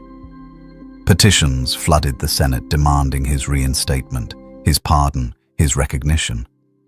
And in the shadows, Darth Sidious watched it all unfold with calculated interest. The Sith Lord had orchestrated the Clone Wars to destroy the Jedi Order and corrupt the Republic beyond repair. But Cal Skywalker represented an unforeseen variable, a being of immense power who inspired loyalty, operated outside traditional hierarchies, and couldn't be corrupted through the Force. He was a threat to Sidious's grand design. But perhaps, the Sith Lord mused, he was also an opportunity. 3 months after Mandalore, Cal received a private communication from an anonymous source. It contained coordinates to a remote moon and a simple message. "The answers you seek about your origin are here. Come alone." Every instinct screamed trap. But the coordinates matched records from his crashed pod, data he'd salvaged years ago but never fully deciphered. If there was any chance of understanding where he came from, why he was different, what purpose his power served. He went.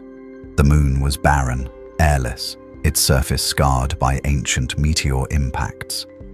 At the coordinates' center stood a structure, crystalline, alien, impossibly intact, despite eons of exposure. Cal approached cautiously, his enhanced vision detecting no life signs, no technology, no obvious threats. Inside, the structure opened into a vast chamber. At its center, suspended in some form of stasis field, floated a holographic construct. It activated as Cal approached, projecting the image of a man in strange robes, his expression kind but weighted with sorrow. "My son," the hologram began, and Cal's heart stopped. "If you are seeing this, then you survived the journey from Krypton. You are likely grown now, perhaps confused about your nature, your purpose. I am Jor-El, your father, and I have little time to explain everything you need to know." The hologram detailed Krypton's destruction, the reasons for Cal's escape, the science behind his abilities under yellow sun radiation. It explained the S-shield on his blanket, his family crest, symbol of hope on a dead world. It spoke of responsibility, of using great power for great good, of becoming a symbol that transcended any single world. "You are the last son of Krypton," Jor-El concluded. "But you are also a son of whatever world raised you. Honor both.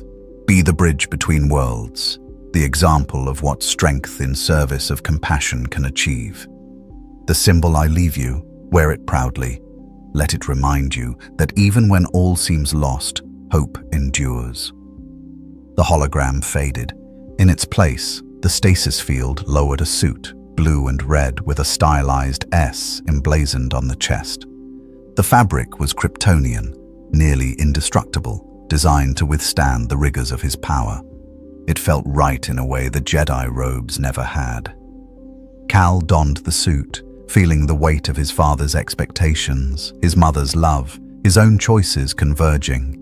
He was no longer a Padawan trying to fit into an order that feared him. He was something new, something needed. He was Superman. As he exited the structure, a fleet of Republic cruisers dropped out of hyperspace. The Council had tracked him, likely planning to bring him in by force. But before they could issue demands, another fleet appeared, separatist battleships, dozens of them, surrounding the moon. And at their head, projected on every view screen, was Count Dooku himself.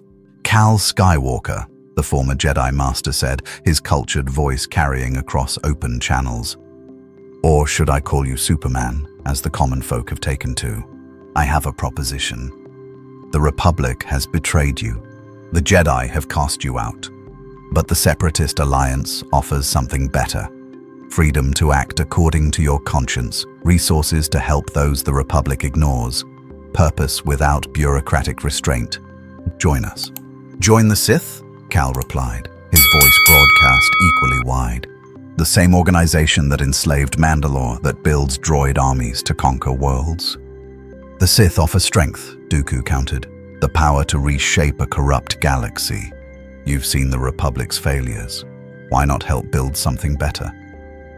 "Because your something better is built on conquest and fear." Cal rose into the vacuum of space, hovering between the two fleets, a single figure in blue and red against the stars. "I don't serve the Republic anymore, but I don't serve you either. I serve the people caught between your war, and anyone, Republic, Separatist, or Sith, who threatens innocence will answer to me." Dooku's expression hardened. "Then you are an enemy to both sides. A rogue element in a galaxy that demands order. How long can you stand alone against everyone? As long as it takes." The standoff held for tense seconds. Then, remarkably, both fleets withdrew, Republic and Separatist alike, neither willing to engage an enemy who could tear through their ships like paper. Cal Skywalker, the Man of Steel, had declared independence from the galaxy's power structures, and in doing so had become something more dangerous to tyrants than any army, a symbol of hope that didn't require permission to exist. The Clone Wars raged for 2 more years, but the galaxy had changed.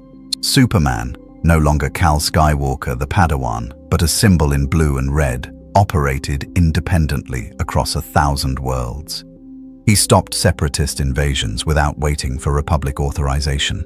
He freed slaves on Outer Rim worlds the Senate had abandoned. He stood between clone troopers and suicidal orders, between civilians and orbital bombardments, between the powerful and their victims. The Jedi Council watched him with conflicted hearts. Qui-Gon Jinn spoke of him with pride, tinged with sorrow. The student who'd learned his lessons too well, who'd taken the principle of defending the innocent and elevated it above institutional loyalty. Mace Windu called him a dangerous precedent, proof that power without oversight inevitably became tyranny. Yoda simply observed that the Force worked in mysterious ways, and perhaps beings beyond the Force served purposes the Jedi couldn't fully comprehend. The clone troopers whispered his name like a prayer, In the darkest battles, when hope seemed lost, they'd scan the skies for a streak of blue and red.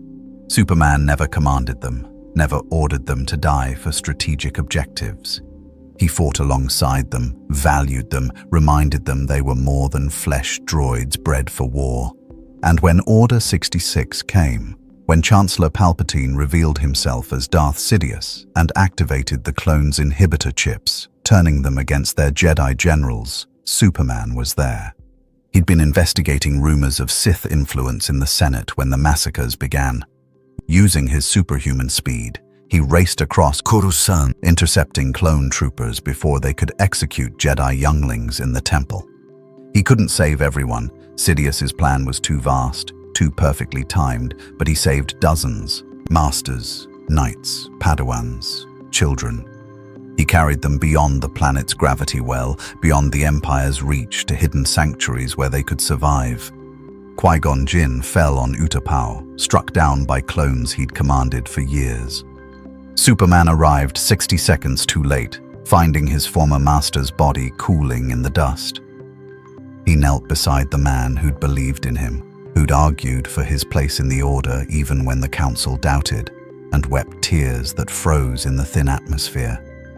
"I'm sorry," he whispered to the empty air. "I should have been faster, should have seen Sidious's plan sooner." But Qui-Gon's final words, spoken to Obi-Wan via comlink moments before his death, had been, "Tell Cal, he chose the right path. The Force will be with him, even if he can't touch it. Always." The Galactic Empire rose from the Republic's ashes. Emperor Palpatine declared the Jedi traitors, Superman a dangerous insurgent, and any who aided either would be executed. Star Destroyers enforced order across terrified worlds. Stormtroopers replaced clone troopers, their armor hiding faces rather than brothers. But symbols endure. In the Empire's darkest corners, in the places where hope seemed extinguished, people still painted a stylized S on walls. Still told stories of the Man of Steel who'd stood against armies and won. Still believed that somewhere among the stars, Superman was fighting for them. And they were right. Years later, when a young moisture farmer named Luke Skywalker discovered his father's lightsaber and learned about the Force, when a princess named Leia Organa led a rebellion against impossible odds, when Han Solo decided to be more than a smuggler, they found an unexpected ally. A figure in blue and red, ageless despite decades of war, still fighting, still hoping, still proving that one person committed to justice could change the galaxy.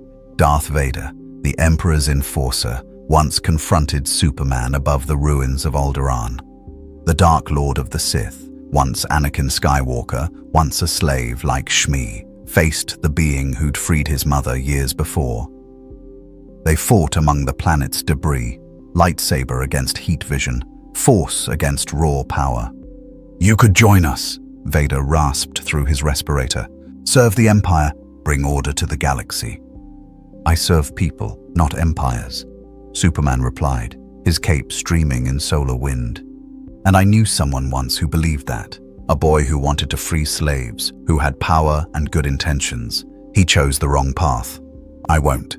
They parted without Victor, two symbols of different philosophies, control through fear or protection through hope. On Tatooine, in a small homestead maintained by Cliegg Laz's family, Shmei Skywalker's grave bore a simple marker. But beside it stood something else, a statue carved from desert stone, depicting a woman holding a child reaching for the stars. At its base, words in a language no one on Tatooine recognized, Kryptonian, placed by hands strong enough to shape rock like clay. "To Shmei Skywalker, who taught me that strength without kindness is cruelty, and power without love is emptiness. Your son among the stars will always remember." The galaxy remained dangerous. The Empire endured. Darkness seemed perpetual, but high above worlds wrapped in tyranny, in the cold between stars, a figure in blue and red kept watch. He was not a Jedi, not bound by their code or their limitations. He was not Sith, not corrupted by power or twisted by hate. He was something else entirely. A bridge between worlds, a symbol that transcended any single philosophy. He was Superman, the last son of Krypton and the found son of Tatooine, a reminder that even in a galaxy far, far away, even in the darkest times, hope could endure. That one person, standing for what was right, could make a difference. That power, wielded with compassion, could heal rather than harm. And when the Rebel Alliance finally struck its killing blow against the Empire, when the Emperor fell and Vader found redemption in his final moments, when the galaxy celebrated freedom reclaimed, there was a figure watching from orbit, a faint smile on his face. His work wasn't finished. It would never be finished. But today at least hope had won, and that was enough. May the Force be with you. More stories await.